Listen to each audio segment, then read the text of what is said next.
മന്ത്രി കെ.ബി. ഗണേഷ് കുമാർ രാജിവെക്കുന്നു. രാഷ്ട്രീയ കേരളം ചർച്ച ചെയ്യുന്ന ഇന്നത്തെ പ്രധാന സംഭവവികാസങ്ങളിലൊന്ന് അതാണ്.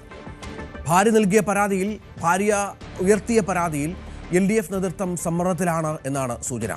മുഖ്യമന്ത്രി എന്ന് ഗണേഷ് കുമാർ കാണുന്നുണ്ട്. അദ്ദേഹം രാജി ആവശ്യപ്പെടുമോ എന്നുള്ളത് രാഷ്ട്രീയ കേന്ദ്രങ്ങൾ ആകാംക്ഷയോടെ ഉറ്റുനോക്കുന്നു.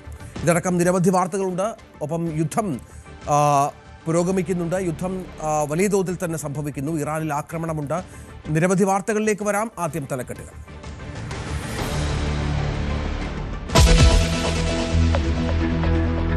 മന്ത്രി കെ.ബി. ഗണേഷ് കുമാർ രാജിയിലേക്ക്. മന്ത്രിയെ വിളിപ്പിച്ച് മുഖ്യമന്ത്രി, സ്ഥാനമൊഴിയാൻ സമ്മർദ്ദം. ഭാര്യയുടെ പരാതി രാഷ്ട്രീയ ആയുധമാക്കി UDF. ഗണേശന് രാജി ആവശ്യപ്പെട്ട് വ്യാപക പ്രതിഷേധം.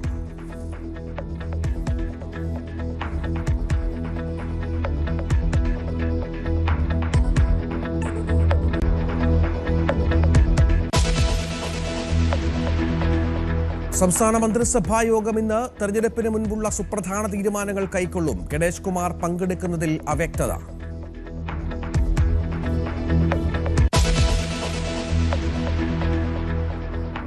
തെരഞ്ഞെടുപ്പ് പ്രഖ്യാപനം കാത്തു കേരളം.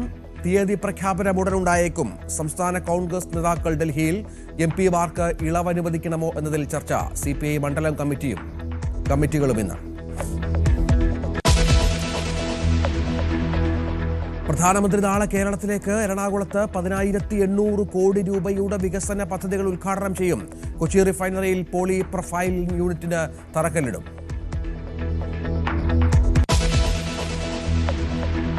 ഇലന്തൂർ നരബലിക്കേസിൽ വിചാരണ ഇന്ന് മുതൽ. നടപടികൾ എറണാകുളം അഡീഷണൽ സെഷൻസ് കോടതി 5-ൽ. തമിഴ്നാട് സ്വദേശി പത്മയെ കൊലപ്പെടുത്തിയ കേസിൽ ആദ്യ വിചാരണ.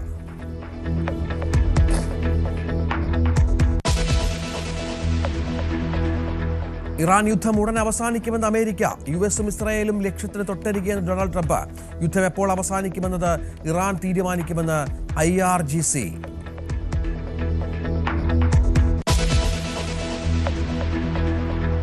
വിജയ്ക്ക് ഇന്ന് ഹാജരാകാൻ CBI നോട്ടീസ്. വിളിപ്പിക്കുന്നത് കരൂർ ദുരന്തത്തിൽ വീണ്ടും ചോദ്യം ചെയ്യാൻ.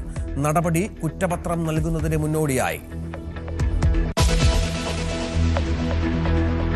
സഞ്ജു സാംസണ് പാരിതോഷികം നൽകാൻ സംസ്ഥാന സർക്കാർ. തീരുമാനം ഇന്ന് ചേരുന്ന മന്ത്രിസഭാ യോഗത്തിൽ. താരങ്ങൾക്ക് വിരുന്നൊരുക്കാൻ പ്രധാനമന്ത്രിയും.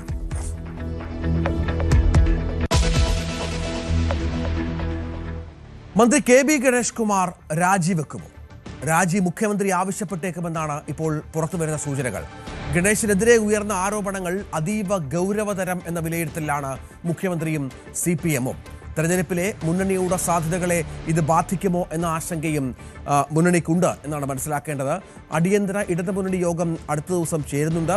ഗണേഷ് രാജിവെക്കണമെന്ന ആവശ്യം പ്രതിപക്ഷവും ശക്തമാക്കുന്നു എന്ന വിവരവും പുറത്തു വരുന്നുണ്ട്. ഇന്നലെ രാത്രിയിലുടനീളം വിവിധ സ്ഥലങ്ങളിൽ വലിയ പ്രതിഷേധമുണ്ടായിരുന്നു. കൊട്ടാരക്കരയിൽ അടക്കം ഇന്നും സമാനമായ പ്രതിഷേധം മന്ത്രിയുടെ ക്യാമ്പ് ഹൗസിലേക്ക് അടക്കം ഉണ്ടാകുമെന്നാണ് മനസ്സിലാക്കേണ്ടത്.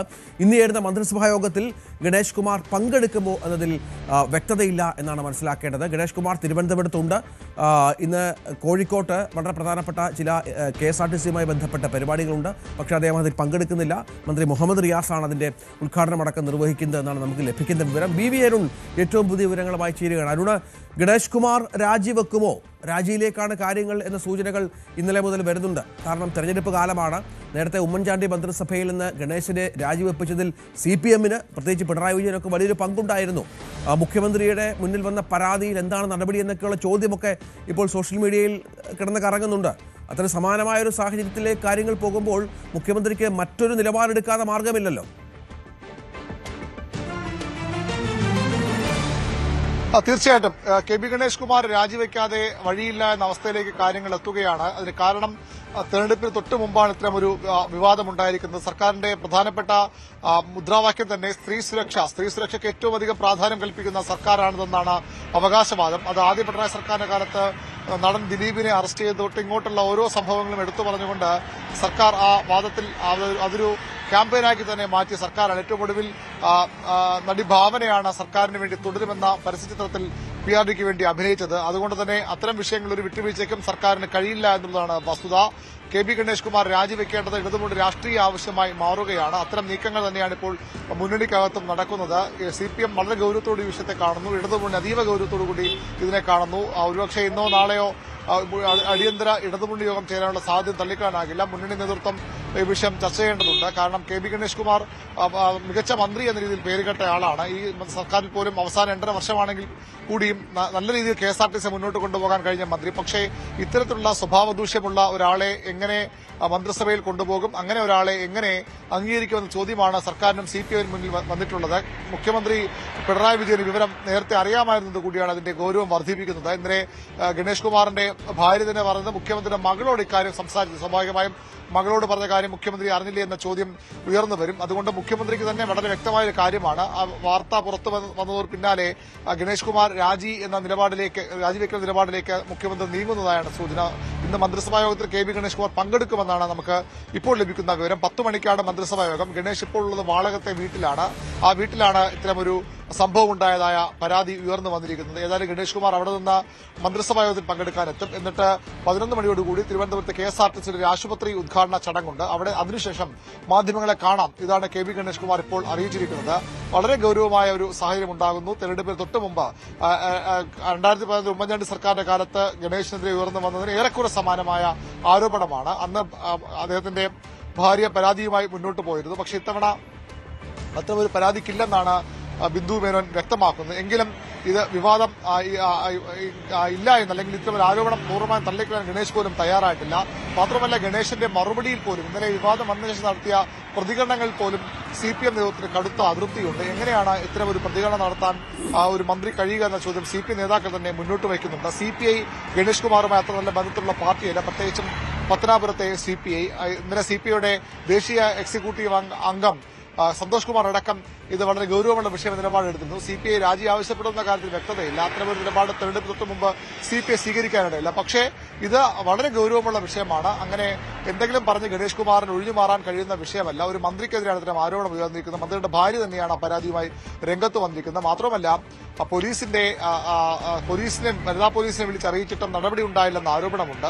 ഈ സാഹചര്യങ്ങളിലൊക്കെ സർക്കാർ വലിയ സമ്മർദ്ദത്തിലാണ്. തെരഞ്ഞെടുപ്പിന് മുമ്പ് ഗണേഷിനെ കൈവിടുക എന്നുള്ളത് അത്ര രാഷ്ട്രീയമായി എളുപ്പമുള്ള കാര്യമല്ല. പക്ഷേ കൈവിട്ടില്ലെങ്കിൽ മുന്നണിയുടെ പ്രധാനപ്പെട്ട മുദ്രാവാക്യമായ സ്ത്രീ സുരക്ഷ തന്നെ ചോദ്യം ചെയ്യപ്പെടുന്ന അവസ്ഥയിലെത്തും. ഇന്നലെ പ്രതിപക്ഷത അടക്കം പറഞ്ഞത് ഒരു മന്ത്രിയുടെ ഭാര്യയ്ക്ക് പോലും സുരക്ഷയില്ലെങ്കിൽ എന്താണ് സ്ത്രീ സുരക്ഷ എന്ന ചോദ്യമാണ്. ഇതിനകം പ്രതിപക്ഷം പ്രതിഷേധം ശക്തമാക്കി കഴിഞ്ഞു. ഇന്നലെ തിരുവനന്തപുരത്തടക്കം മന്ത്രിയുടെ രാജി ആവശ്യപ്പെട്ട പ്രതിഷേധ പ്രകടനം നടന്നു. BJP ആകട്ടെ മന്ത്രിയുടെ വസതിയിലേക്കാണ് ഇന്നലെ വാളകത്ത് മാർച്ച് നടത്തിയത്. ഇതിനകത്ത് 1-2 കാര്യങ്ങളുണ്ട്. ഈ ഗണേഷ് കുമാർ ആരോപണത്തിൽപ്പെടുന്നത് ഇതാദ്യമായല്ല. തുടർച്ചയായി നിരവധി വിവാദങ്ങൾ ഉണ്ടാക്കുന്നതിൽ അദ്ദേഹം പലപ്പോഴും അത്തരത്തിൽ ആരോപണങ്ങളുമായി ബന്ധപ്പെട്ട് വന്നിട്ടുണ്ട്. മറ്റൊന്ന്, LDFിലെ പ്രധാനപ്പെട്ട ഘടകകക്ഷികൾ CPI അടക്കമുള്ള ഘടകകക്ഷികൾ അഭിപ്രായം തേടണം. LDFിൽ പ്രധാനപ്പെട്ട നേതാക്കൾ എന്താണ് പറയുന്നത് എന്നത് കേൾക്കണം. ഇതൊക്കെ മുഖ്യമന്ത്രി ഇത്തരത്തിലുള്ള ആളുകളുമായി ആശയവിനിമയം നടത്തിക്കഴിഞ്ഞോ? അവരൊക്കെ ഏത് തരത്തിലുള്ള അഭിപ്രായമാണ് മുഖ്യമന്ത്രിയോട് പങ്കുവച്ചത്? ഗണേഷ് കുമാറിനെ മാറ്റി നിർത്തണം എന്ന കാര്യത്തിൽ LDFിൽ ഏതാണ്ട് ഏക അഭിപ്രായം വന്നിട്ടുണ്ടോ? കാരണം നമുക്കറിയാം, ഗതാഗത മന്ത്രി എന്ന നിലയിലൊക്കെ വലിയ പ്രകടനമൊക്കെ നടത്തിയ മന്ത്രിയാണ്. KSRTC ലാഭത്തിലേക്ക് കൊണ്ടുവന്ന ആളാണ്. അത്ര പെട്ടെന്ന് ഗണേഷ് കുമാറിനെ മാറ്റുക എന്നതിൽ ഒരു ഏക അഭിപ്രായം വരേണ്ടതുണ്ട്. അത്തരമൊരു അഭിപ്രായത്തിലേക്ക് കാര്യങ്ങൾ എത്തിയെന്ന് മനസ്സിലാക്കാമോ?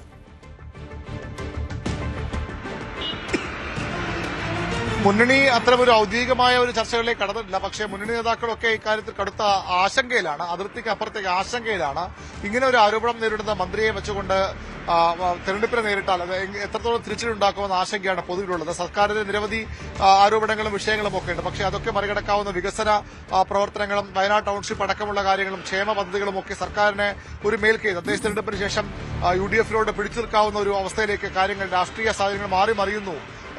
കൂടുതൽ അനുകൂലമാകുന്ന രാഷ്ട്രീയ സാഹചര്യം ഒരു കടുത്ത ഫൈറ്റിലേക്ക്, പോരാട്ടത്തിലേക്ക് തെരഞ്ഞെടുപ്പ് പോകുമെന്നൊരു പ്രതീതി ഉണ്ടാകിയ ഘട്ടമാണിപ്പോൾ. പക്ഷേ അവിടെയാണ് ഇപ്പോൾ ഇത്തരമൊരു തിരിച്ചടി മുന്നണിക്കകത്തു തന്നെ ഉണ്ടാകുന്നത്. അത് കെ.ബി. ഗണേഷ് കുമാറിന്റെ ഈ ഒരു പ്രശ്നം, ഒരു സീറ്റ് മാത്രമാണ് കെ.ബി. ഗണേഷ് കുമാറിന്റെ പാർട്ടി കൊടുത്തത്. പക്ഷേ ആ ഒരു സീറ്റുള്ള ആളെ മന്ത്രിയാക്കുമ്പോഴും ആ മന്ത്രി എന്ന നിലയിൽ വീണ്ടും അദ്ദേഹം തെരഞ്ഞെടുപ്പിൽ നേരിടപ്പെടും. പക്ഷേ മന്ത്രിസ്ഥാനം രാജിവെച്ചാൽ അദ്ദേഹത്തിന്റെ പാർട്ടിയിൽ നിന്ന് സീറ്റ് ആർക്കും മത്സരിക്കാമെന്ന നിലപാടിലേക്ക് CPI എത്തിയേക്കാം. പക്ഷേ അതിനപ്പുറത്തേക്ക് ഒരു മന്ത്രിയായി തന്നെ തെരഞ്ഞെടുപ്പ് നേരിടുന്നത് ഗുണം ചെയ്യില്ല.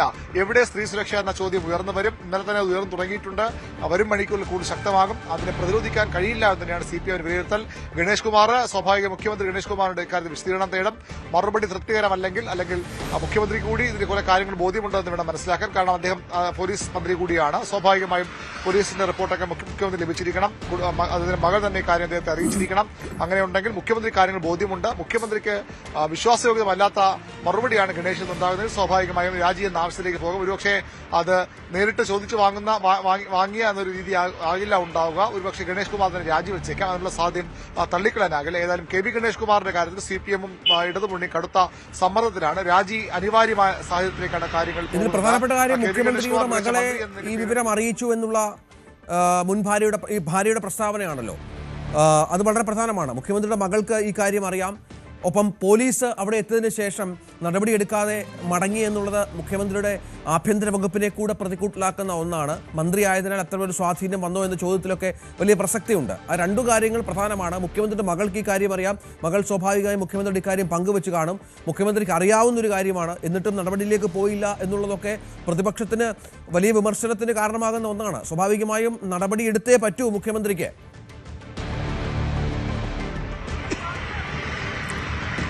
തീർച്ചയായിട്ടും നിയമപരമായി മുഖ്യമന്ത്രി മകളെ അറിയിച്ചു എന്നത് നിയമപരമായി നിലനിൽക്കുന്ന ഒന്നല്ല. പക്ഷേ മുഖ്യമന്ത്രി ഇത് അറിഞ്ഞു എന്നുള്ളത് അതിലൂടെ പുറത്തു വരികയാണ്. മുഖ്യമന്ത്രിയോട് തന്നെ നേരിട്ട് മകൾ പറഞ്ഞിരിക്കണം. കാരണം മുഖ്യമന്ത്രി അറിയിക്കുന്നതിന്റെ ഭാഗമായി തന്നെയാകാം ഒരുപക്ഷെ ഈ മകളെ ഈ ബിന്ദു മേനോൻ വിളിച്ച് അറിയിച്ചത്. അതുകൊണ്ട് മുഖ്യമന്ത്രി ഇത് അറിഞ്ഞില്ല എന്ന് പറഞ്ഞ് ഒഴിഞ്ഞു മാറാൻ കഴിയില്ല. മകൾ പറഞ്ഞെങ്കിൽ പോലും മുഖ്യമന്ത്രി ഇത് അറിയേണ്ടതാണ്. കാരണം സംസ്ഥാനത്ത് ഇന്റലിജൻസ് സംവിധാനങ്ങളുണ്ട്. പോലീസിനെ വിളിച്ചു വരുത്തിയ വിഷയമാണ്. അങ്ങനെ ഒരു വിഷയം വരുമ്പോൾ സ്വാഭാവികമായും അത് മുഖ്യമന്ത്രി അറിഞ്ഞിരിക്കണം എന്നുള്ളത് ഉറപ്പാണ്. അങ്ങനെ അറിഞ്ഞിട്ടും എന്തുകൊണ്ട് നടപടിയെടുത്ത ചോദ്യത്തിൽ കൂടി മുഖ്യമന്ത്രി പിണറായി വിജയൻ ഇനിയുള്ള മണിക്കൂറുകളിൽ മറുപടി പറയേണ്ടി വരും. കാര്യങ്ങൾ കൂടുതൽ സങ്കീർണമാകുന്നത് തന്നെയാകാം കോൺഗ്രസ് കാത്തിരിക്കുന്നത്. കാരണം കോൺഗ്രസിന്റെ ഒരു MLA തന്നെ ഇത്തരമൊരു ഇതിലും മോശപ്പെട്ട ഒരു കേസിൽ പല കേസുകളിൽ പ്രതിയായി ജയിലിലായതാണ്. അവിടെ വലിയ എതിർപ്പ് CPM-ന്റെ ഭാഗത്തുണ്ടായതാണ്. അങ്ങനെ CPM അത്തരത്തിൽ രാഹുൽ മാങ്കൂട്ടത്തിൽ രാജി ആവശ്യപ്പെട്ടപ്പോൾ ഒരു മന്ത്രി തന്നെ ഇത്തരം വിഷയങ്ങളിൽ ഏതെങ്കിലും ഒരു MLA-ക്കെതിരെ ആരോപണം വരുന്ന CPI സ്വീകരിക്കുന്ന നിലപാട് MLA രാജിവെക്കണമെന്ന് ആവശ്യപ്പെട്ടില്ല. കാരണം അതൊരു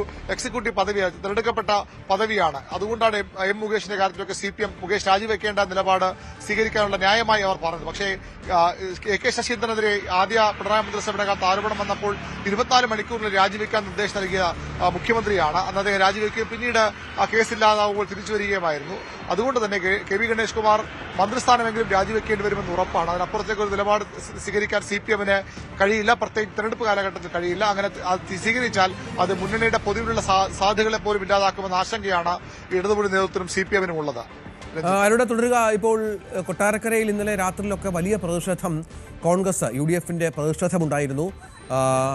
പോലീസും മറ്റും തടയുന്നത് കണ്ടു. KSRTC ബസ്സുകളിലും മറ്റും പോസ്റ്ററുകളും മറ്റും ഒട്ടിച്ചാണ് UDF പ്രവർത്തകർ ഗണേഷ് കുമാറിനെതിരെ പ്രതിഷേധിച്ചത്.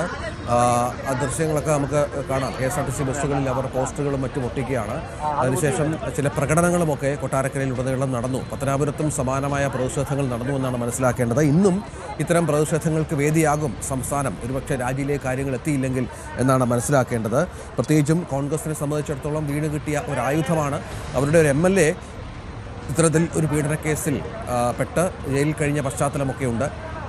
അതിനുശേഷം ഗണേഷ് കുമാർ എന്ന പിണറായി മന്ത്രിസഭയിലെ മന്ത്രിക്കെതിരെ ഇത്തരമൊരു ആക്ഷേപം സ്വന്തം ഭാര്യ തന്നെ ഉന്നയിക്കുമ്പോൾ ശക്തമായ ആയുധമായി അവരുപയോഗിക്കുമെന്ന കാര്യത്തിൽ സംശയമില്ല.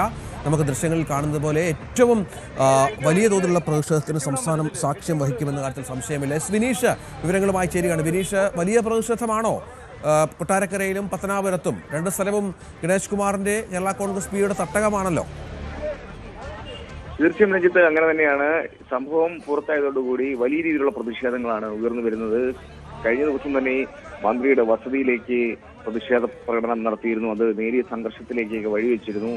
തുടർന്നാണ് കഴിഞ്ഞ ദിവസം രാത്രിയിൽ മഹിളാ മോർച്ചയുടെ നേതൃത്വത്തിൽ കോലം കത്തിച്ചുള്ള പ്രതിഷേധമുണ്ടായി. അതുപോലെ തന്നെ മന്ത്രിയുടെ പത്തനാപുരത്തെ ക്യാമ്പ് ഓഫീസിൽ യൂത്ത് കോൺഗ്രസിന്റെ നേതൃത്വത്തിലുള്ള വലിയ വേറിട്ട പ്രതിഷേധങ്ങളായിരുന്നു. അതായത് KSRTC ബസ്സിൽ ഫ്ലെക്സ് ബോർഡുകൾ പതിച്ചുകൊണ്ട് ഉള്ള പ്രതിഷേധമുണ്ടായി. രാജിവെക്കണം എന്നുള്ള വലിയൊരു ആവശ്യമാണ് ഈ വ്യാപകമായിട്ട് ഉയർന്നു വരുന്നത്. അതുപോലെ തന്നെ സംസ്ഥാന വ്യാപകമായിട്ട് ഈ ഒരു വിഷയം മാറുന്നു എന്നുള്ളതാണ് മറ്റൊരു ഗൗരവകരമായ ഒരു വിഷയം. ഇന്നും ആ മന്ത്രിയുടെ ക്യാമ്പ് ഓഫീസുകളിലേക്ക് വിവിധ രാഷ്ട്രീയ പാർട്ടികളുടെ നേതൃത്വത്തിലുള്ള വലിയ പ്രതിഷേധങ്ങൾ ഉണ്ടാകാനുള്ള സാധ്യതയുണ്ട്. നിലവിൽ കഴിഞ്ഞ ദിവസമാണ് ഈ ഒരു സംഭവം തന്നെ ഉണ്ടാകുന്നത്. ഇതുമായി ബന്ധപ്പെട്ട് മന്ത്രി വിശദീകരണങ്ങളൊക്കെ നൽകിയിരുന്നുവെങ്കിലും ഇതിന്റെ മറുപടി എന്നോണമാണ് മന്ത്രിയുടെ ഭാര്യ തന്നെ വലിയ വെളിപ്പെടുത്തലുകൾ രംഗത്ത് വന്നത്. തന്റെ പക്കൽ അതിനനുസരിച്ചുള്ള തെളിവുകളുണ്ട് എന്ന് പറഞ്ഞുകൊണ്ടായിരുന്നു. അപ്പോൾ ഇതുമായി ബന്ധപ്പെട്ട് പോലീസിന് നടപടിയെടുക്കാൻ സാധിച്ചില്ല എന്നുള്ളതാണ് സംഭവം. അപ്പോൾ തന്നെ 112 വിളിക്കുകയും പോലീസിൽ നിന്ന് സഹായം നേടുകയും ഒക്കെ ചെയ്തിരുന്നു ബിന്ദു മേനോൻ. പോലീസ് അവിടെ എത്തുകയും പക്ഷേ ഇവർക്ക് സംരക്ഷണം നൽകിയില്ല എന്ന് കാട്ടി യൂത്ത് കോൺഗ്രസിന്റെ വൈസ് പ്രസിഡന്റായ യദു കൃഷ്ണൻ DGPക്ക് അടക്കം പരാതി നൽകിയ ഒരു സാഹചര്യം നിലനിൽക്കുന്നുണ്ട്. എന്തായാലും ഇതുമായി ബന്ധപ്പെട്ട് വ്യാപകമായ പ്രതിഷേധങ്ങൾക്ക് വഴിയൊരുക്കുന്നു. നമുക്കറിയാം ഗണേഷ് കുമാറിന്റെ കുത്തക മണ്ഡലമാണ് പത്തനാപുരം. പത്തനാപുരത്തിൽ ഇലക്ഷൻ പ്രചരണം അടക്കം തുടങ്ങിയ സാഹചര്യം ഉണ്ടായിരുന്നു. പലയിടത്തും ചുവരെടുത്തുകൾ നടക്കുന്നു. അപ്പോൾ പ്രതിപക്ഷം ജ്യോതികുമാർ ചാമക്കാല എന്ന കോൺഗ്രസിന്റെ സ്ഥാനാർത്ഥി മത്സരിക്കാൻ ഇത് തമ്മിൽ വലിയ രാഷ്ട്രീയ മത്സരം നടക്കുന്ന സാഹചര്യത്തിലാണ് ഇത്തരത്തിലുള്ള മന്ത്രിയുടെ മുഖച്ഛായ തന്നെ മാറുന്ന തരത്തിൽ ഒരു സംഭവം ഉണ്ടായിരിക്കുന്നത്. മന്ത്രിക്ക് ഇപ്പോൾ രാജിവെക്കുന്ന തരത്തിലേക്ക് കാര്യങ്ങൾ എത്തുന്നു. ഇതെല്ലാം ഒരു പ്രതിപക്ഷ അടിയായി തന്നെ ഈ മാറുന്നു എന്നുള്ളതാണ്. എന്തായാലും ഈ ഒരു സംഭവം പ്രതിപക്ഷം വലിയ രീതിയിൽ ഉയർത്തി വരുന്നുണ്ട്. മന്ത്രിയുടെ മുഖച്ഛായ മാറ്റുന്ന തരത്തിൽ, അതായത് മന്ത്രിക്കെതിരെ പ്രചരണങ്ങൾ ആയുധമാക്കി തന്നെ ഇത് മാറ്റുന്നു എന്നുള്ളതാണ്. എന്തായാലും വലിയ പ്രതിഷേധങ്ങൾക്കാണ് വഴിയൊരുക്കുന്നത്. ഏകദേശം 9 മണിക്ക് മുതൽ പ്രതിഷേധ പ്രകടനങ്ങൾ തന്നെ പത്തനാപുരത്ത് സ്റ്റാർട്ട് ചെയ്യുന്നുണ്ട്. അതായത് യൂത്ത് കോൺഗ്രസ് പ്രവർത്തകർ, പോലീസ് നിലവിൽ ഈ ഒരു സംഘർഷ സാധ്യത കണക്കിലെടുത്ത് പത്തനാപുരം പ്രദേശങ്ങളിൽ വലിയ പോലീസും ക്യാമ്പ് ചെയ്യുന്നുണ്ട്. രഞ്ജിത്ത്, അരുണ്, ഒരു പ്രധാനപ്പെട്ട കാര്യം കൂടി, ഇന്ന് KB ഗണേഷ് കുമാർ വാളകത്തെ വീട്ടിലാണുള്ളതെന്ന് അരുൺ പറഞ്ഞു. മന്ത്രിസഭായോഗം 10 മണിക്കാണ്. അദ്ദേഹം അപ്പോൾ സ്വാഭാവികമായും അതിന് മുൻപ് മാധ്യമങ്ങളെ കാണുമെന്നാണോ അറിയിച്ചിരിക്കുന്നത്? മന്ത്രിസഭായോഗത്തിൽ പങ്കെടുക്കുന്ന കാര്യം ഉറപ്പായിട്ടുണ്ടോ?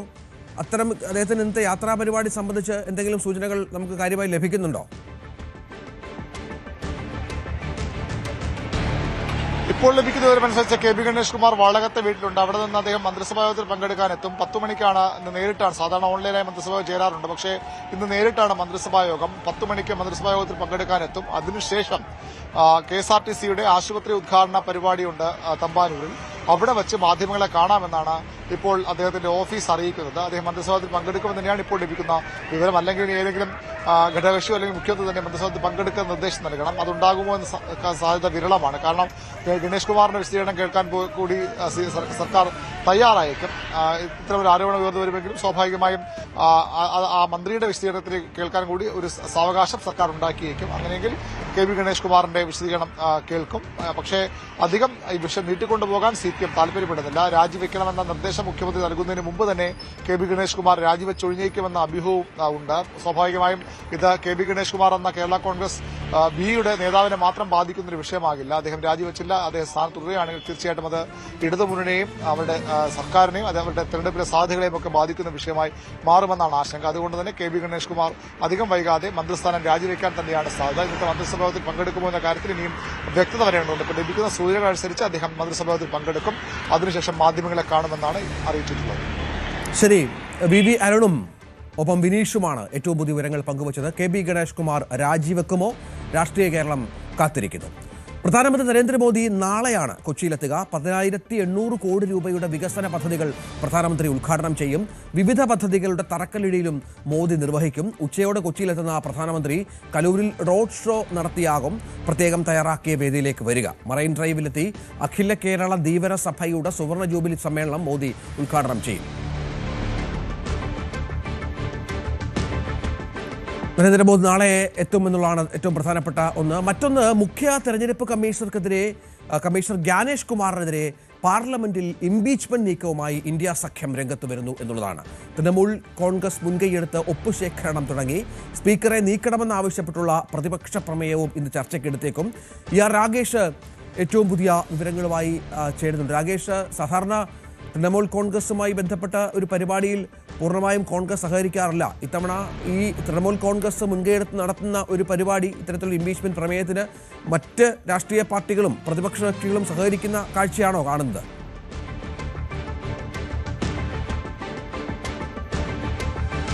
പാർലമെന്റിൽ ഇപ്പോൾ ഇംപീച്ച്മെന്റ് നീക്കം നടക്കുന്നു. മുഖ്യ തെരഞ്ഞെടുപ്പ് കമ്മീഷണർ ജ്ഞാനേഷ് കുമാറിനെതിരെ എന്നാണ് മനസ്സിലാക്കേണ്ടത്.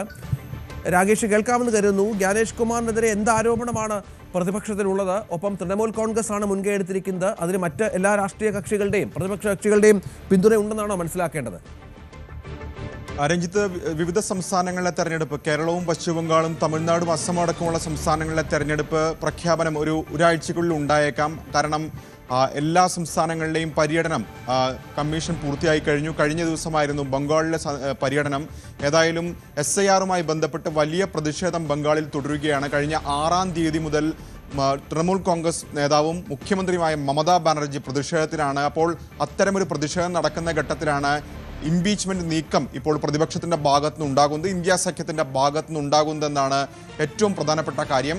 കാരണം ഇപ്പോൾ ഇന്നലെ മുതൽ ബജറ്റ് സമ്മേളനത്തിന്റെ 2ാം ഘട്ടത്തിന് തുടക്കമായി. ഇന്നലെ വൈകിട്ട് ഇന്ത്യ സഖ്യത്തിന്റെ യോഗം ചേർന്നു. ആ യോഗത്തിലാണ് ഇത്തരമൊരു നീക്കം ചർച്ച ഇതുമായി ബന്ധപ്പെട്ട് നടന്നത്. ശതാബ്ദി റോയാണ് തൃണമൂൽ കോൺഗ്രസിന്റെ MP ആണ്. അവരാണ് ഇത്തരത്തിലൊരു നീക്കം ആവശ്യമാണെന്ന പ്രതികരണം നടത്തിയത്. കാരണം ഈ ഒരു നീക്കം, അതായത് ജ്ഞാനേഷ് കുമാറിനെതിരെ ഇത്തരമൊരു നീക്കം ഈ ഘട്ടത്തിൽ അനിവാര്യമാണ്.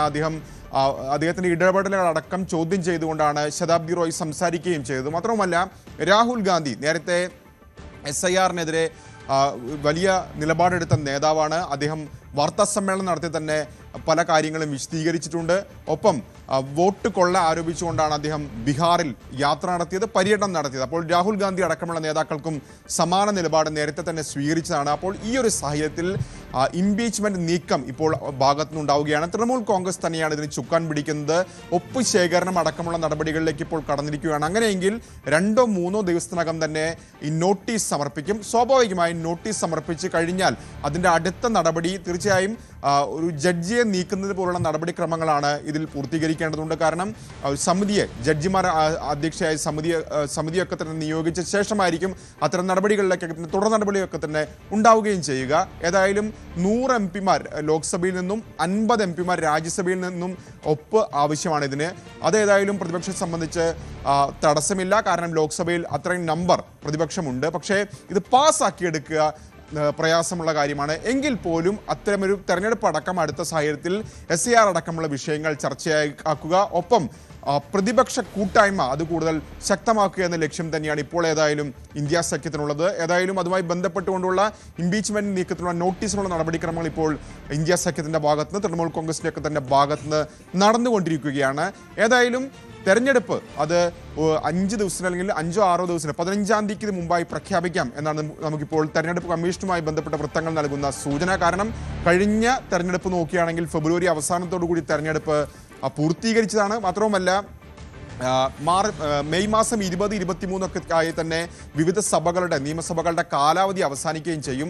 കേരളത്തിലും തമിഴ്നാട്ടിലുമൊക്കെ തന്നെ ഒറ്റഘട്ടമായി തെരഞ്ഞെടുപ്പ് നടക്കുന്നുണ്ടെന്നത് ശരിയാണ്. പക്ഷേ ബംഗാളിൻ്റെ കണക്ക് നോക്കുകയാണെങ്കിൽ കഴിഞ്ഞ തെരഞ്ഞെടുപ്പ് ഏതാണ്ട് 8 ഘട്ടമായാണ് നടന്നത്. അപ്പോൾ അത്തരത്തിൽ വിവിധ ഘട്ടങ്ങളായി ഇത്തവണയും ബംഗാളിലെ തെരഞ്ഞെടുപ്പ് നടക്കും. അങ്ങനെയെങ്കിൽ ഒരു മാർച്ച് 15 അല്ലെങ്കിൽ 14-15 എങ്കിലും പ്രഖ്യാപനം നടത്താൻ കഴിയും. കാരണം ഈ പര്യടനം പൂർത്തിയാക്കി കഴിഞ്ഞാൽ വലിയ കാലതാമസമില്ലാതെ കമ്മീഷൻ അത്തരം നടപടികളിലേക്ക് പോകാറുണ്ട്. ഏതായാലും അത്തരം നീക്കങ്ങൾ കൂടി കമ്മീഷന്റെ ഭാഗത്ത് നടക്കുന്ന ഘട്ടത്തിലാണ് ഇപ്പോൾ ഇത്തരം ഇംപീച്ച്മെന്റ് നീക്കം കൂടി പ്രതിപക്ഷത്തിന്റെ ഭാഗത്ത് ഉണ്ടാവുകയും ചെയ്യുന്നത്. രാകേഷ് വിവരങ്ങൾ പങ്കുവച്ചു. നമുക്കിടെ യുദ്ധവുമായി ബന്ധപ്പെട്ട വാർത്തയിലേക്ക് കൂടി പോകണം. അശാന്തമാണ് ഇപ്പോഴും പശ്ചിമേഷ്യയിലെ സാഹചര്യം. വളരെ പെട്ടെന്ന് ഇടവേളയ്ക്ക് ശേഷം.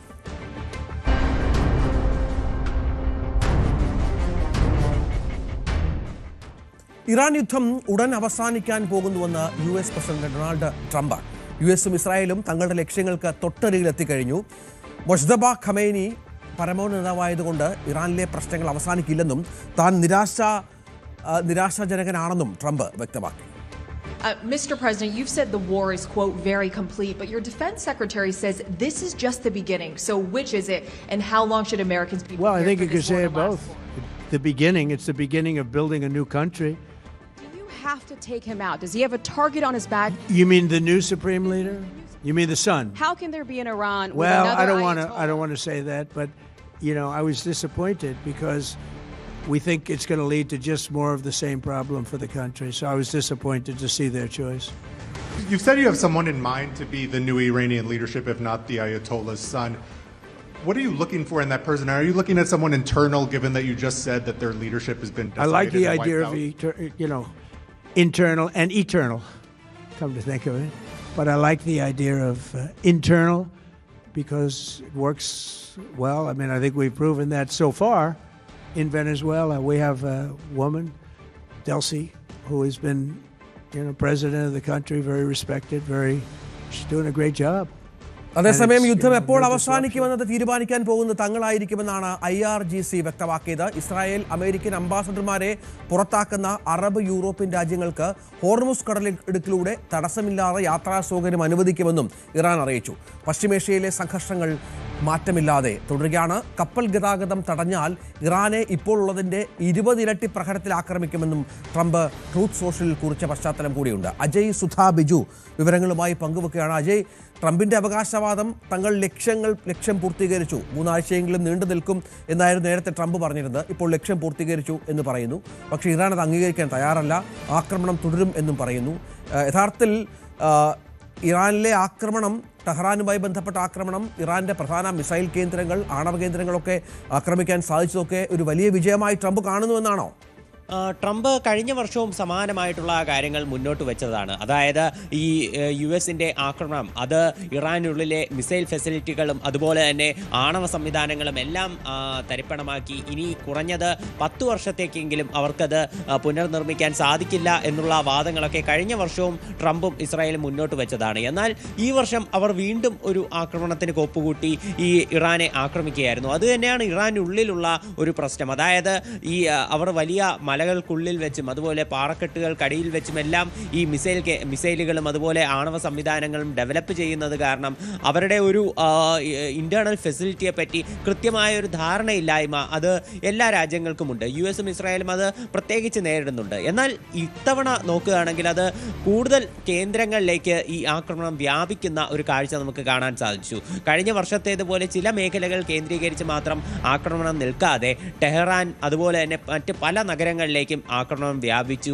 അതുപോലെ തന്നെ പല പ്രമുഖ കേന്ദ്രങ്ങളും തകർത്തതായിട്ടാണ് നിലവിൽ വിവരമുള്ളത്. ഈ ടെഹ്റാനുള്ളിലെ എണ്ണപ്പാടങ്ങൾക്ക് നേരെ കഴിഞ്ഞ ദിവസവും ആക്രമണം ഉണ്ടായിരുന്നു. പല എണ്ണ സംഭരണ കേന്ദ്രങ്ങളും എണ്ണ വിതരണ കേന്ദ്രങ്ങളും തകർത്തതായിട്ടാണ് നിലവിൽ വിവരം ലഭിക്കുന്നത്. ട്രംപ് അതുകൊണ്ട് തന്നെയാണ് നിലവിൽ സൂചിപ്പിച്ചത് ഈ യുദ്ധം തങ്ങൾ അവസാനിപ്പിക്കാൻ പോകുന്നു, യുദ്ധത്തിൻ്റെ അവസാനത്തിലേക്ക് അടുത്തു കഴിഞ്ഞു, അമേരിക്കയും ഇസ്രായേലും തങ്ങളുടെ ലക്ഷ്യങ്ങൾക്ക് തൊട്ടരികിൽ എത്തിക്കഴിഞ്ഞു എന്നെല്ലാം ട്രംപ് പറഞ്ഞു. എന്നാലും അമേരിക്കയുടെ ഏറ്റവും വലിയ ഒരു തലവേദനയാണ് ഇറാനിൽ പുതിയൊരു പരമോന്നത നേതാവായിട്ട് മുജ്തബ ഖമനേയി അധികാരത്തിൽ വന്നത്. അദ്ദേഹത്തെ പിന്തുണച്ചുകൊണ്ട് വലിയ ജനക്കൂട്ടം പല നഗരങ്ങളിലും തടിച്ചുകൂടുന്നത് നമുക്ക് കാണാൻ സാധിച്ചു. ഇപ്പോൾ സ്ക്രീനിലുള്ളത് അതിൻ്റെ ചില ദൃശ്യങ്ങൾ ഉൾപ്പെടെയാണ്. അപ്പോൾ വലിയൊരു പിന്തുണ ജനങ്ങൾക്കിടയിൽ നിന്ന് മുജ്തബ ഖമനേയ്ക്ക് കിട്ടുന്നു എന്നുള്ള വിവരങ്ങളാണ് ഈ ദൃശ്യങ്ങളിൽ നിന്ന് നമുക്ക് വ്യക്തമാകുന്നത്. ഇറാൻ്റെ നാഷണൽ മീഡിയ ഉൾപ്പെടെ ഇത് ടെലികാസ്റ്റ് ചെയ്തിരുന്നു. അപ്പോൾ ഈ ഒരു കാര്യം അത് വലിയ പ്രതിസന്ധിയാണ്. അതിന് പിന്നീട് മാധ്യമങ്ങളെ കണ്ടപ്പോൾ ട്രംപ് സൂചിപ്പിച്ച കാര്യം മുജ്തബ ഖമനേയി അധികാരത്തിൽ വന്നത് കാരണം ഇറാനിലെ പ്രശ്നങ്ങൾ ഒരിക്കലും അവസാനിക്കില്ല, അത് കൂടുതൽ ഗുരുതരമാവുകയുള്ളൂ. ഇറാനിൽ ഇനി ആര് ഭരണത്തിൽ വന്നാലും അത് US-ൻ്റെ കൂടി മധ്യസ്ഥതയിൽ വേണം ഒരു പുതിയ നേതാവിനെ തിരഞ്ഞെടുക്കാൻ എന്നാണ് ട്രംപ് പറഞ്ഞത്.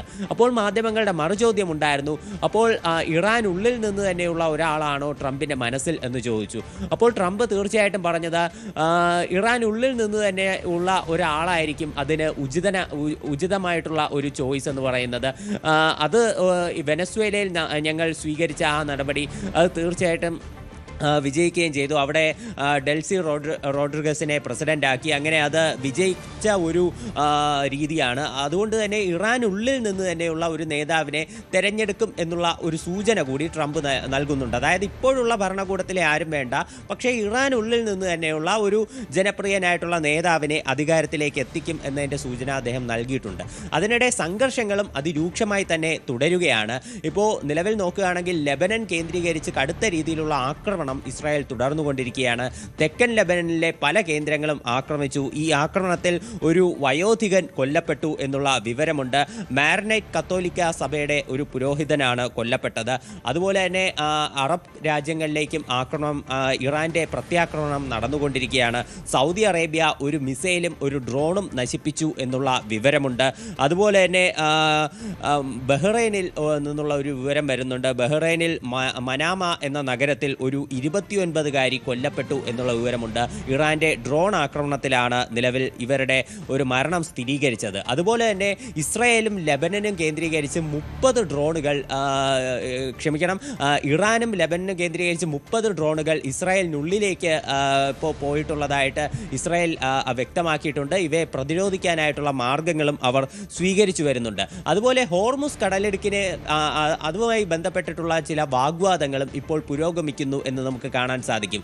അതായത് IRGC ട്രംപിന്റെ വാദങ്ങൾക്ക് മറുപടിയായിട്ട് പിന്നീട് രംഗത്ത് വരികയുണ്ടായി. IRGC പറഞ്ഞത് യുദ്ധം എപ്പോഴവസാനിക്കും എന്നാണ്. ഈ ട്രംപ് ഇത്തരത്തിൽ വീരവാദം മുഴക്കുന്നു, യുദ്ധം അവസാനിക്കുന്ന പശ്ചാത്തലമുണ്ട്, അല്ലെങ്കിൽ തന്നെ അവസാനിപ്പിക്കാൻ സമയമായി എന്നൊക്കെ പറയുമ്പോഴും ഇറാൻ അതിന് വഴങ്ങാത്ത സാഹചര്യമുണ്ടല്ലോ. ഇറാൻ പറയുന്നത് തങ്ങൾക്ക് ദീർഘകാലം അമേരിക്കയുമായി യുദ്ധം ചെയ്യാനുള്ള എല്ലാ സന്നാഹങ്ങളും ഉണ്ട് എന്നാണ്, അതിനുള്ള തയ്യാറെടുപ്പിലുമാണ് തങ്ങളെന്ന് പറയുന്നു. തങ്ങൾ കൂടി തീരുമാനിച്ചാൽ മാത്രമേ യുദ്ധം അവസാനിപ്പിക്കാൻ സാധിക്കൂ എന്നുള്ള അവകാശവാദം ഇറാന്റെ ഭാഗത്തുമുണ്ട്. അജയ്, അതെ, തീർച്ചയായിട്ടും ഇത് 2 സാധ്യതകളാണുള്ളത്. ഒന്നുകിൽ അവർക്ക് ഇപ്പോൾ അവർ അവകാശപ്പെടുന്നത് പോലെ പുറത്തെടുക്കാത്ത നിരവധി മിസൈൽ ഫെസിലിറ്റികൾ അവരുടെ കയ്യിൽ ഇപ്പോഴുമുണ്ട്.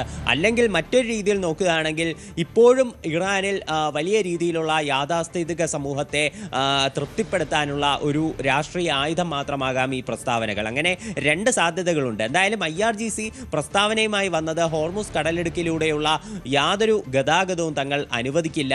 ഇനി അഥവാ അത്തരത്തിൽ ഒരു ഗതാഗതം തങ്ങൾ അനുവദിക്കണമെങ്കിൽ ഈ മറ്റ് രാജ്യങ്ങൾ US-ന്റെയും ഇസ്രായേലിൻ്റെയും അംബാസഡർമാരെ പുറത്താക്കാൻ തയ്യാറാകണം. അങ്ങനെ അംബാസഡർമാരെ പുറത്താക്കുന്ന രാജ്യങ്ങൾക്ക് ഹോർമുസ് കടലിടുക്കിലൂടെ ഗതാഗതം തങ്ങൾ അനുവദിക്കും എന്നുള്ളൊരു വാക്കുമായിട്ട് ഇറാൻ നിലവിൽ രംഗത്ത് വന്നിട്ടുണ്ട്. ഇതൊരു തന്ത്രം കൂടിയാണ്. തീർച്ചയായിട്ടും ഇത് US-നെയും ഇസ്രായേലിനെ സമ്മർദ്ദത്തിലാക്കാൻ IRGCയുടെ സമ്മർദ്ദമാണ്. പക്ഷേ ഇത് എത്രമാത്രം ഫലം കാണും എന്നത് വ്യക്തതയില്ല. ഇപ്പോൾ യുദ്ധം തങ്ങൾ തുടരും എന്ന് തന്നെ അവർ വ്യക്തമാക്കുന്നുണ്ട്. മറ്റൊരു പ്രധാനപ്പെട്ട കാര്യം, ഈ യുദ്ധം തുടരും, അതുപോലെ തന്നെ ഹോർമുസ് കടലെടുക്ക് തുറക്കില്ല എന്ന IRGCയുടെ പ്രസ്താവന വന്നതോടെ ട്രംപ് പിന്നീട് ഇപ്പോൾ കുറച്ചു മുൻപേ ട്രൂത്ത് സോഷ്യലിൽ മറ്റൊരു പോസ്റ്റ് ഇട്ടിട്ടുണ്ട്. ട്രംപ് പറഞ്ഞത് ഇറാൻ ഇത്തരത്തിൽ ഹോർമുസ് കടലെടുക്ക് തടയുകയാണെങ്കിൽ തങ്ങൾ ഇപ്പോഴുള്ളതിൻ്റെ 20 ഇരട്ടി പ്രഹരത്തിൽ ഇറാനെ ആക്രമിച്ചിരിക്കും. ഈ ആക്രമണത്തിൽ അവർക്ക് പുനർനിർമ്മിക്കാൻ സാധിക്കാത്ത അത്രയും കഠിനമായിട്ടുള്ള ആക്രമണമായിരിക്കും ഞങ്ങൾ ഇനി നടത്താൻ പോകുന്നത്. മരണവും തീയും ക്രോധവും അവർക്ക് മേൽ ആഞ്ഞടിക്കും എന്നും ട്രംപ് ഇതിൽ കുറിച്ചിട്ടുണ്ട്. അതുപോലെ ഇത് അവസാനിപ്പിക്കുന്ന മറ്റൊരു ഇൻട്രസ്റ്റിംഗ് ആയിട്ടുള്ള കാര്യം, അമേരിക്ക മുതൽ ചൈന വരെയുള്ള രാജ്യങ്ങളുടെ ഒരു സമ്മാനമായിരിക്കും ഇത് എന്നും ട്രംപ് സൂചിപ്പിക്കുന്നുണ്ട്. അതായത് അദ്ദേഹം പറഞ്ഞത് അമേരിക്ക മുതൽ ചൈന വരെ ലോകമെമ്പാടുമുള്ള നിരവധി രാജ്യങ്ങൾ ഉപയോഗിക്കുന്ന ഒന്നാണ് ഹോർമുസ് കടലെടുക്ക്. ഇതുവഴിയുള്ള ഗതാഗതം തടസ്സപ്പെടുത്തിയാൽ എല്ലാ രാജ്യങ്ങളും കൂടിയായിരിക്കും ഇറാനെ തിരിച്ചടിക്കാൻ പോകുന്നത് എന്നൊരു കാര്യം കൂടിയാണ് ട്രംപ് ഏറ്റവും അവസാനം എടുത്ത് പറഞ്ഞത്. ഇപ്പോൾ ചൈനയുടെ കാര്യം നോക്കുകയാണെങ്കിൽ ചൈന കുറച്ച് ദിവസങ്ങൾക്ക് മുൻപേ ഹോർമുസ് കടലെടുക്ക് അതുവഴിയുള്ള ഗതാഗതം അനുവദിക്കണമെന്ന് പറഞ്ഞുകൊണ്ട് ഇറാനോട് അഭ്യർത്ഥിച്ചിരുന്നു. എന്നാൽ ഒരു നല്ല സമീപനമല്ല ഇറാന്റെ ഭാഗത്തു നിന്ന് തിരിച്ചുണ്ടായത്. ചൈന ആദ്യം മുതൽ തന്നെ ഇറാനെ പിന്തുണയ്ക്കുന്ന ഒരു രാജ്യമാണ്. പക്ഷേ ഹോർമുസ് കടലെടുക്കുമായി ബന്ധപ്പെട്ടിട്ടുള്ള വിഷയത്തിൽ മാത്രം ഇറാൻ ചൈനയ്ക്ക് അനുകൂലമായ ഒരു നിലപാട് സ്വീകരിച്ചില്ല. ഇത്തരത്തിൽ അംബാസഡർമാരെ പുറത്താക്കണം എന്നൊരു ആവശ്യമാണ് അവർ ഏറ്റവും അവസാനം എടുത്ത് മുന്നോട്ട് വെച്ചിട്ടുള്ളത്. ശരി, അജയ് സുധാ ബിജു ആണ് വിവരങ്ങൾ പങ്കുവച്ചത്. മറ്റു വാർത്തയിലേക്ക് പോകണം. അന്തിമഘട്ട സ്ഥാനാർത്ഥി നിർണയ ചർച്ചകൾക്കായി സംസ്ഥാന കോൺഗ്രസ് നേതൃത്വം ഡൽഹിയിൽ.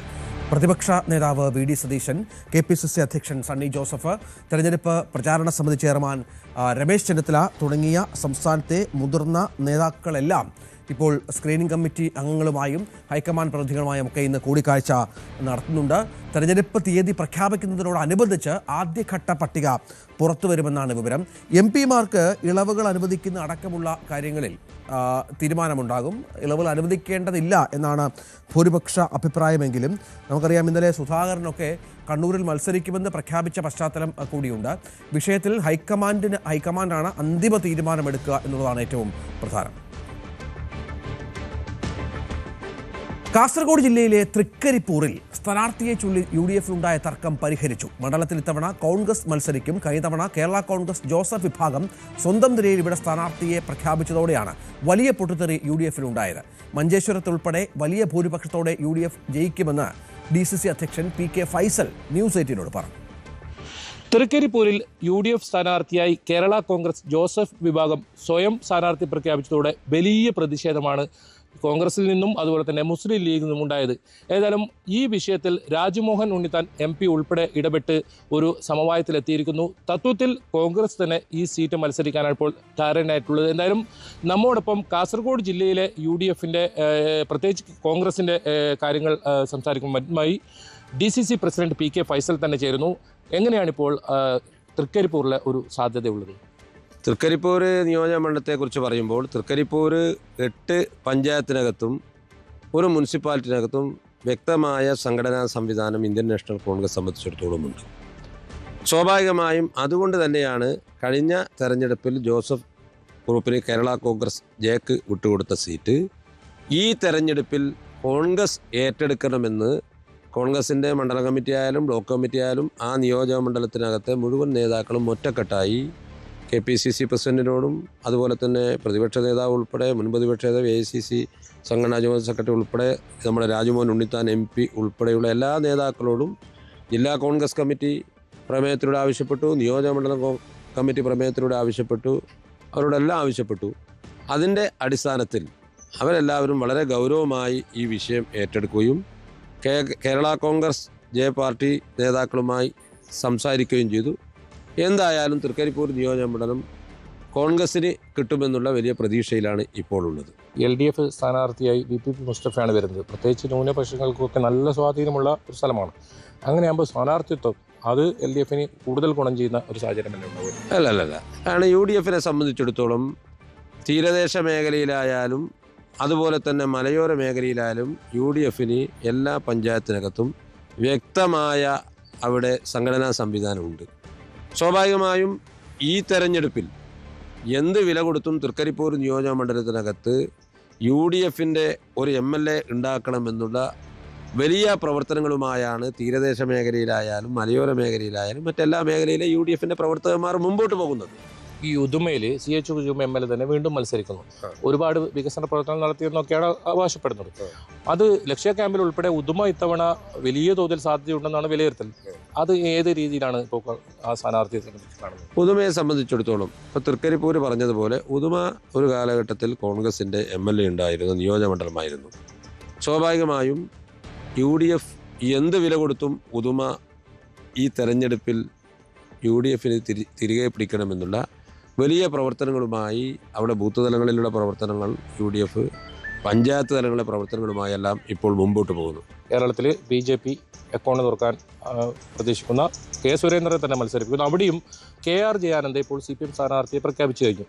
ഒരു ചിത്രം തെളിഞ്ഞിരിക്കുന്നു ചുരുക്കം. കാരണം AKM അഷ്റഫ് MLA തന്നെ അവിടെ വീണ്ടും മത്സരിക്കുന്ന ഒരു സാഹചര്യം. അപ്പോൾ അവിടെ ചിത്രം തെളിഞ്ഞു.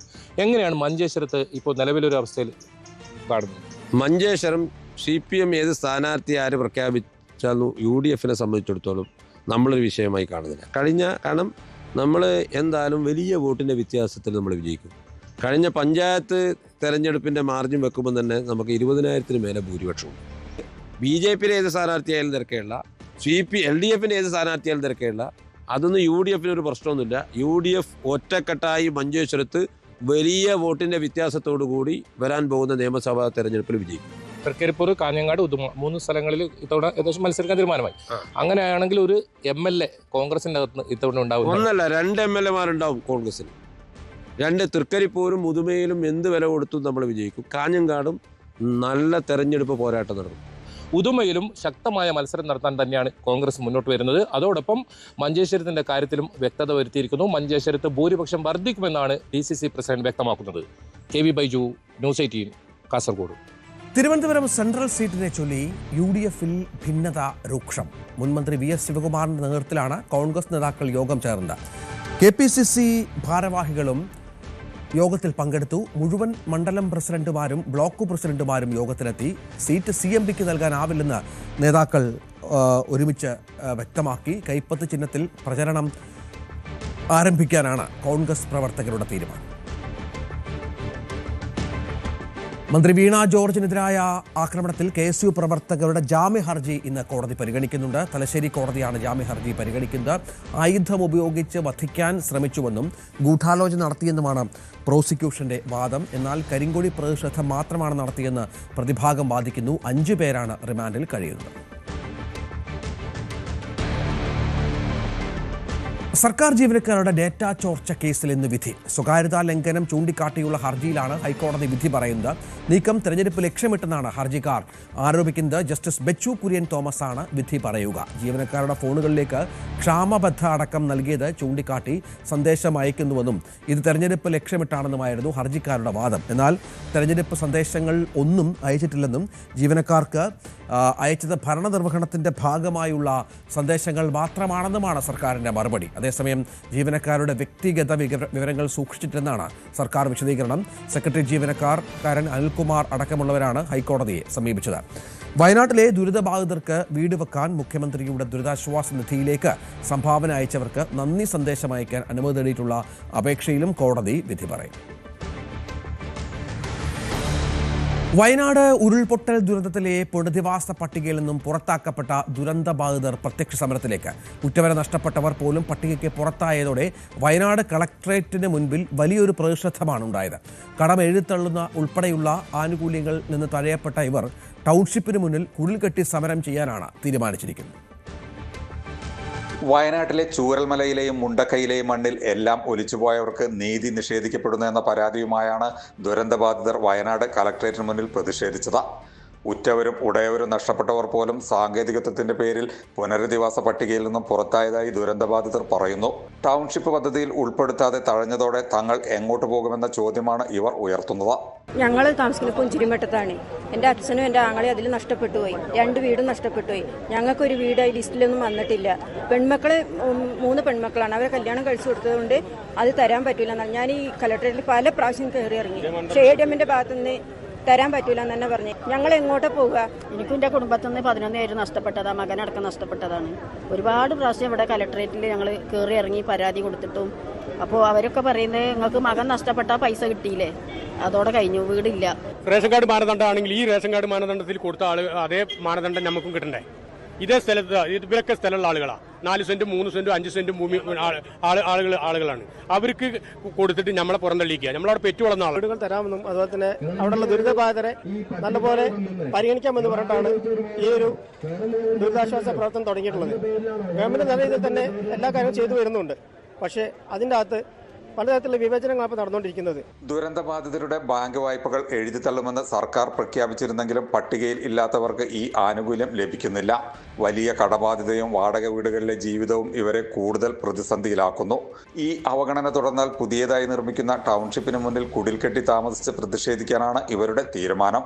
ജയരാജ് ബത്തേരി, ന്യൂസ് 18 വയനാട്. ശമ്പള വർധനവ് ആവശ്യപ്പെട്ട് സംസ്ഥാനത്ത് നഴ്സുമാർ തുടരുന്ന സമരം കൂടുതൽ ആശുപത്രികളിലേക്ക് വ്യാപിപ്പിക്കുമെന്ന് യുണൈറ്റഡ് നഴ്സസ് അസോസിയേഷൻ വ്യക്തമാക്കി. കൊച്ചിയിൽ 5 ആശുപത്രികളാണ് സമരം നടക്കുന്നത്. അതേസമയം കഴിഞ്ഞ ദിവസം വെന്റിലേറ്റർ, അത്യാഹിത വിഭാഗം, ICU തുടങ്ങിയ ഇടങ്ങളിൽ ജോലി ചെയ്യുന്ന നഴ്സുമാർ സമരത്തിൽ നിന്ന് വിട്ടുനിന്നു. മിനിമം വേതനം 40,000 രൂപ ആക്കണമെന്ന ആവശ്യം അംഗീകരിക്കാത്ത ആശുപത്രികൾക്കെതിരെ സമരം കടുപ്പിക്കാനാണ് നഴ്സിംഗ് സംഘടനകളുടെ തീരുമാനം. കോഴിക്കോട് ബേബി മെമ്മോറിയൽ ആശുപത്രി സമരം ചെയ്യുന്ന നഴ്സുമാർക്കെതിരെ പ്രതികാര നടപടിയെടുക്കുന്നു എന്ന പരാതി അന്വേഷിക്കാമെന്ന് മന്ത്രി വി ശിവൻകുട്ടി. മിനിമം വേതനം നിശ്ചയിക്കാൻ കമ്മിറ്റിയുണ്ട്. അവരുടെ നടപടിയുടെ ഭാഗമായാണ് കരട് വിജ്ഞാപനം പുറത്തിറക്കിയത്. മാനേജ്മെന്റിന്റെയും തൊഴിലാളികളുടെയും യോഗം വിളിച്ചു ചേർക്കാൻ ശ്രമിച്ചുവെങ്കിലും ആരും പങ്കെടുത്തില്ലെന്നും മന്ത്രി പറഞ്ഞു. ഇന്ത്യ T20 കിരീടത്തിലേക്ക് നയിച്ച മലയാളി താരം സഞ്ജു സാംസണ് സംസ്ഥാന സർക്കാർ പാരിതോഷികം നൽകും. ഇന്നത്തെ മന്ത്രിസഭാ യോഗത്തിൽ ഇക്കാര്യം തീരുമാനിക്കും. സഞ്ജുവിന് വൻപൻ സ്വീകരണം നൽകാനുള്ള ആലോചനകളിലാണ് സർക്കാർ. ഇന്നലെ വിമാനത്താവളത്തിലെത്തി മന്ത്രി വി ശിവൻകുട്ടി അടക്കം സഞ്ജുവിനെ സ്വീകരിച്ചിരുന്നു. മുഖ്യമന്ത്രി പിണറായി വിജയൻ ഫോണിലൂടെ സഞ്ജുവിന് അഭിനന്ദനം അറിയിച്ചു.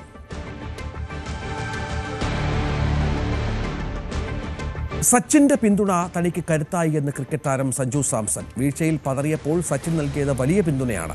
തുടർച്ചയായി പരാജയങ്ങൾ നേരിട്ടപ്പോഴാണ് എല്ലാ ബോളും അടിച്ചു കളിക്കുന്ന ശൈലി ഒഴിവാക്കിയത്. നാട്ടുകാരും വലിയ പിന്തുണ നൽകിയെന്നും സഞ്ജു സാംസൺ വ്യക്തമാക്കി. പറയാൻ വാക്കുകളില്ല. ഇപ്പം മാത്രമല്ല, എന്നെ ടീമിൽ എടുക്കാത്തപ്പോഴും ടീമിൽ ഉള്ളാകുമ്പോഴും പെർഫോം ചെയ്യാത്തപ്പോഴും നമ്മുടെ കുറേ സെറ്റ് ബാക്സിലാണല്ലോ നമ്മുടെ നാട്ടുകാർ എപ്പോഴും കുറച്ച് കൂടെ നിന്നിട്ടുള്ളത്. അപ്പോൾ അവർക്ക് എപ്പോഴും ആ ഒരു സമയത്ത് നമ്മളെ സപ്പോർട്ട് ചെയ്യുന്ന ആൾക്കാർക്ക് തിരിച്ചൊരു സന്തോഷം കൊടുക്കണം എന്നുള്ള റെസ്പോൺസിബിലിറ്റി എൻ്റെ മനസ്സിൽ എപ്പോഴും ഉണ്ടായിരുന്നു. അപ്പോൾ ഈ ഒരു പെർഫോമൻസ് നാട്ടിലുള്ള എല്ലാവർക്കും ഡെഡിക്കേറ്റ് ചെയ്യുന്നു. ഒന്ന് മനസ്സൊന്ന്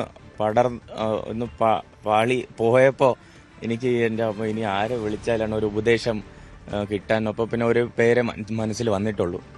അപ്പോൾ സാറിനെ വിളിച്ചപ്പോൾ സാറും ഭയങ്കര ജെന്യുവനായിട്ട് കണക്റ്റായി. അപ്പോൾ സാറും ഒരു 25 മിനിറ്റ് ഫോണിൽ കൂടെ എൻ്റെ അടുത്ത് സംസാരിക്കുകയുണ്ടായി. സാറിൻ്റെ കരിയറിൽ നടന്ന കുറേ കാര്യങ്ങൾ എൻ്റെ അടുത്ത് ഷെയർ ചെയ്തു. അപ്പോൾ എനിക്ക് ഈ സമയത്ത് എന്തൊക്കെയാണ് ചിന്തിക്കേണ്ട ആവശ്യമുള്ളത്, എങ്ങനെ പ്രാക്ടീസ് ചെയ്യണം, എങ്ങനെയാണ് ഈ സിറ്റുവേഷനെ കാണേണ്ടത്. അപ്പോൾ ഭയങ്കര ജെന്യുവനായിട്ട് എനിക്കത് ഹെൽപ്പ് ചെയ്തു. അപ്പോൾ ന്യൂസിലൻഡ് സീരീസിലും ഫോം ഔട്ട് ആയപ്പോൾ അത് കഴിഞ്ഞ് വിളിച്ചപ്പോഴും കുറേ ഉപദേശങ്ങളുണ്ടായിരുന്നു. വേൾഡ് കപ്പ് ഫൈനലിൻ്റെ തലേ ദിവസം വരെ സാറ് ഇങ്ങോട്ട് വിളിച്ച് ചോദിക്കുകയുണ്ടായി, എല്ലാം റെഡിയല്ലേ, ഹൗ ആർ യു ഫീലിംഗ് എന്നൊക്കെ പറഞ്ഞ് ചോദിച്ചു. അപ്പോൾ അതൊക്കെ ഒരു എന്തു പറയാനാണ്, എല്ലാവർക്കും കിട്ടുന്ന ഒരു ഭാഗ്യമല്ല. അപ്പോൾ അതെന്തോ എനിക്ക് കിട്ടിയതിൽ വലിയ സന്തോഷം. വലിച്ചടിച്ചടിച്ച് ഔട്ടായിക്കൊണ്ടിരുന്നത്. അപ്പം ഇനി വേറെ വഴിയില്ലാത്തതുകൊണ്ടാണ് കുറേ കളി വലിച്ചടിച്ച് നോക്കി. അപ്പോൾ അത് ശരിയായിട്ട് നടന്നില്ല. അപ്പോൾ നമ്മൾ നമ്മുടെ വീഴ്ചകളിൽ നിന്ന് പഠിക്കണമല്ലോ.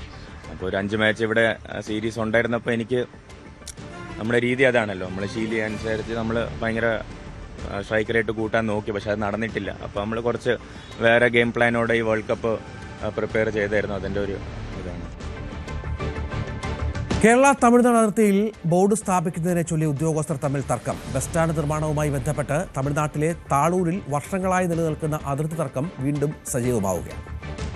ഒരു ബസ് വേയുമായി ബന്ധപ്പെട്ട് 2 സംസ്ഥാനങ്ങൾ തമ്മിലുള്ള ഒരു അതിർത്തി തർക്കം കഴിഞ്ഞ ഒരാഴ്ചയായി ഇവിടെ നടക്കുകയാണ്.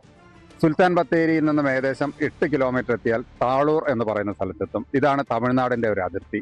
ഈ അതിർത്തി പ്രദേശത്ത് ഏതാണ്ട് ഒരു 10-12 വർഷമായിട്ട് ഒരു തർക്കം നടക്കുകയാണ്. കാരണം ഈ ഒരു ബസ് സ്റ്റാൻഡുമായി ബന്ധപ്പെട്ട് ഇവിടെ ഈ ഒരു കേരളത്തിൽ അല്ലെങ്കിൽ തമിഴ്നാട്ടിൽ ഈ താളൂർ വന്ന് ബസ് തിരിക്കാനുള്ള ഒരു ബസ് സ്റ്റാൻഡിനുള്ള ഒരു സൗകര്യം ഇവിടെ ഒരുക്കിയിട്ടുണ്ട്. പക്ഷേ ഇവിടേക്ക് ബസ് പോകണമെങ്കിൽ ഈ ഒരു നമ്മൾ കാണുന്ന ഈ പുറയിൽ കാണുന്ന ഈ ഒരു ബോർഡ് ഇവിടെ നിന്ന് പോകണമെന്നാണ് പറയുന്നത്. കാരണം ഇത് തമിഴ്നാടിൻ്റെ ബോർഡാണ്. 2016 2 കളക്ടർമാരും അതുപോലെ തന്നെ വേണ്ട ഉദ്യോഗസ്ഥന്മാരെല്ലാവരും ചേർന്നുകൊണ്ട് തന്നെ ഇതിന് പ്രത്യേകിച്ച് ഒരു തീരുമാനമുണ്ടാക്കുകയും ഇത് കേരളത്തിൻ്റെതാണെന്നും അതിൻ്റെ അപ്പുറത്ത് തമിഴ്നാടിൻ്റെതാണെന്നുമുള്ള രേഖയും അത് നെന്മേനി പഞ്ചായത്തിൽ, അതായത് കേരളത്തിലെ നെന്മേനി പഞ്ചായത്തിൽ ഇതിൻ്റെ രേഖകളുമുണ്ട്. എന്നാൽ ഈ അടുത്ത് ഈ താളൂർ റോഡ്, അതായത് താളൂർ റോഡ് നന്നാക്കിയതിന് ശേഷം ഇവിടെ ഒരു ബോർഡ് വെക്കേണ്ട ഒരവസ്ഥ വന്നു. ഈ ബോർഡിന് മുന്നിലായതുകൊണ്ട് തന്നെ ഇത് കേരളത്തിൻ്റെതല്ല തമിഴ്നാടിൻ്റെതാണെന്ന് പറഞ്ഞ് ഒരു സംഘടന വലിയ വിഷയങ്ങൾ ഉണ്ടാക്കുകയും കഴിഞ്ഞ ഒരാഴ്ചയായി ഇവിടെ പോലീസ് കാവലുമൊക്കെ നടക്കുകയാണ്. എന്തായാലും നമുക്ക് ഇവിടെയുള്ള ആളുകൾ തന്നെയുണ്ട്, അവരോട് നമുക്ക് ചോദിക്കാം. സത്യത്തിൽ എന്താണ് ഈ ഒരു പ്രശ്നം? ഇവിടെ ഏകദേശം ഒരാഴ്ചയായിട്ട് ഈ ഹൈവേ ഡിപ്പാർട്ട്മെൻറ്റിൻ്റെ പുതിയൊരു ബോർഡ് വെച്ചതുമായി ബന്ധപ്പെട്ടുള്ള പ്രശ്നങ്ങളാണ് നടന്നുകൊണ്ടിരിക്കുന്നത്. ഇപ്പോൾ ഇവിടെ നമുക്ക് കാണാം, ഒരു തമിഴ്നാടിൻ്റെ ഒരു ബോർഡ് ഒരാഴ്ച മുമ്പ് ഇരിക്കൂർ കൺസ്ട്രക്ഷൻ്റെ വർക്കുമായി ബന്ധപ്പെട്ടിട്ട് പറിച്ചിരുന്നൊരു സിറ്റുവേഷൻ ഉണ്ടായിരുന്നു. അപ്പോൾ തമിഴ്നാട്ടിൽ ഉദ്യോഗസ്ഥരടക്കം വന്ന് തടഞ്ഞുകൊണ്ട് പറഞ്ഞു ഇവിടെ പണി നടക്കാൻ പറ്റില്ല, കളക്ടർ അനുമതി വേണം എന്ന് പറയുകയും അതിനുശേഷം റോഡിൻ്റെ ഉദ്ഘാടനവുമായി ബന്ധപ്പെട്ടിട്ട് പുതിയ ബോർഡ് തൊട്ട് മുമ്പിൽ സ്ഥാപിക്കുകയുണ്ടായി. അപ്പോൾ നിലവിൽ നമുക്കറിയാം ഇവിടെ ഒരു ബസ് സ്റ്റാൻഡ് 50 ലക്ഷം രൂപ ഗവൺമെൻറ് ഫണ്ട് അനുവദിച്ചിട്ട് പണി നടക്കാൻ പറ്റാതിരിക്കുകയാണ്. അതിനുള്ള മെയിൻ കാരണം എന്ന് പറയുന്നത് തമിഴ്നാടിൻ്റെ ഈ ബോർഡാണ്. ഏകദേശം ഒരു 10-15 വർഷമായിട്ടുള്ള നിലവിലുള്ള ബോർഡാണെങ്കിൽ തന്നെ 2016 കളക്ടർമാരെല്ലാവരും കൂടി അളന്ന് തിട്ടപ്പെടുത്തി തഹസിൽദാർ വന്ന് നമുക്ക് ഈ സ്ഥലം കേരളത്തിൻ്റെതാണെന്ന് അനുവദിച്ച് തന്നതിന് ശേഷമാണ് ഇവിടെ കേരളം എന്ത് ചെയ്യണം, നിർമ്മാണം തുടങ്ങുന്നത്.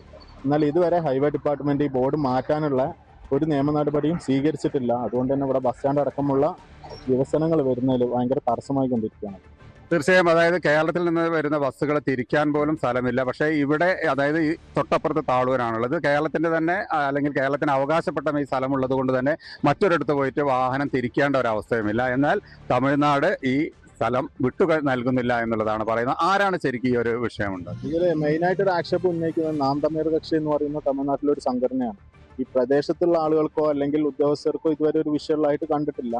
പ്രദേശവാസികളെല്ലാം നല്ലോണം തന്നെ പോകുന്നു. പുറമെന്ന് വന്നിട്ടുള്ള കുറച്ച് വ്യക്തികൾ മാത്രമാണ് ഈ പ്രദേശത്ത് ഇങ്ങനെ ഒരു സംഘർഷം ഉണ്ടാക്കിക്കൊണ്ടിരിക്കുന്നത്. ഇവിടെ ഈ ബോർഡ് തടസ്സമായതുകൊണ്ട് തന്നെ അവിടേക്ക് ബസ് പോകാൻ പറ്റാത്ത ഒരവസ്ഥയാണുള്ളത്. അപ്പോൾ ഏതാണ്ട് 50 ലക്ഷം രൂപ ഇതിനു വേണ്ടി വകയിരുത്തിയിട്ടുണ്ടെങ്കിലും ഈ ബോർഡ് സംബന്ധിച്ച് ഇപ്പോൾ ഇവിടെ പറയുന്നത് നമുക്കറിയാം, ഈ കാണുന്നതാണ് നമ്മൾ താളൂർ എന്ന് പറയുന്ന സ്ഥലം. ഇവിടെ 2 ചെക്ക് പോസ്റ്റുകളുണ്ട്. പക്ഷേ കേരളത്തിന്റെ അതിർത്തി പങ്കിടുന്ന ഈ സ്ഥലത്ത് ഈ താളൂർ ഭാഗത്ത് തന്നെ നിരവധി മലയാളികൾ താമസിക്കുന്നുണ്ട്. അപ്പോൾ മലയാളികളും തമിഴരും എല്ലാം വളരെ സൗഹൃദത്തിൽ തന്നെ താമസിക്കുന്ന ഒരു സ്ഥലമാണ്, കാരണം തൊട്ടടുത്തുള്ള ഒരു സ്ഥലം. പക്ഷേ ഒരു സംഘടന, നാം തമിഴ സമരർ എന്ന പേരിലുള്ള ഒരു സംഘടനയാണ് ഈ ഒരു വിഷയങ്ങൾ ഉണ്ടാക്കുന്നതും ഇവിടെ വലിയ സംഘർഷ സാധ്യതകളൊക്കെ ഉണ്ടായിരുന്നു. കേരളം സംസാരിക്കുന്നത് അവരുടെ അടുത്ത് വ്യക്തമായ രേഖകളുണ്ട്, ഇതിന്റെ തീരുമാനങ്ങളുണ്ട് എന്നാണ് പറയുന്നത്. പക്ഷേ ഇപ്പോൾ ഈ പറഞ്ഞ സംഘടന പറയുന്നത് അത് തമിഴ്നാടിൻ്റെതാണ്. ഒരുപക്ഷെ സർക്കാർ അതിൽ കൂടുതൽ ഇടപെട്ടിട്ടില്ല. ഈ സംഘടന വലിയൊരു സംഘർഷ സാധ്യതയ്ക്കുള്ള എല്ലാ വിഷയങ്ങളും ഉണ്ടായിക്കൊണ്ടിരിക്കുന്ന ഒരു അവസ്ഥയാണ് ഇപ്പോൾ നമുക്ക് കാണുന്നത്.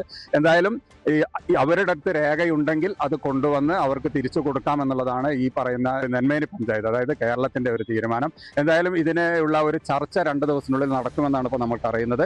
എന്തായാലും കഴിഞ്ഞ ഒരാഴ്ചയായി വലിയ രീതിയിലുള്ള സംഘർഷ സാധ്യത ഇവിടെ ഉണ്ടായിരുന്നു. ഈ ഒരു ചർച്ച നടക്കുമെന്നുള്ളത് കൊണ്ട് തന്നെയാണ് ഇവിടെയൊക്കെ വണ്ടിയും പോലീസ് വണ്ടിയും ഒക്കെ നിരന്നൊരു സ്ഥലമായിരുന്നു. പക്ഷേ ഇപ്പോൾ അതിനുള്ളൊരു തീരുമാനം ഉണ്ടാകുമെന്ന് തന്നെയാണ് നമ്മൾ പ്രതീക്ഷിക്കുന്നത്. താളൂരിൽ നിന്നും ജയരാജ് ബത്തേരി, ന്യൂസ് 18. അന്തരിച്ച ചരിത്രകാരൻ KN പണിക്കരുടെ സംസ്കാര ചടങ്ങുകൾ ഇന്ന് നടക്കും. ഇന്ന് രാവിലെ 10 മണിക്ക് ജവഹർ നഗറിലെ വീട്ടിൽ പൊതുദർശനമുണ്ടാകും. തുടർന്ന് വൈകിട്ട് ശാന്തി കവാടത്തിൽ വെച്ചാണ് സംസ്കാര ചടങ്ങുകൾ നിശ്ചയിച്ചിരിക്കുന്നത്. 90-ാം ജന്മദിനം കേരള ചരിത്ര ഗവേഷണ കൗൺസിൽ ആഘോഷിക്കാനിരിക്കവെയാണ് KN പണിക്കർ വിടവാങ്ങിയത്. രാവിലെ പൂർത്തിയാവുകയാണ്. എല്ലാ പ്രേക്ഷകർക്കും നല്ല ഒരു ദിവസം ആശംസിക്കുന്നു. നമസ്കാരം.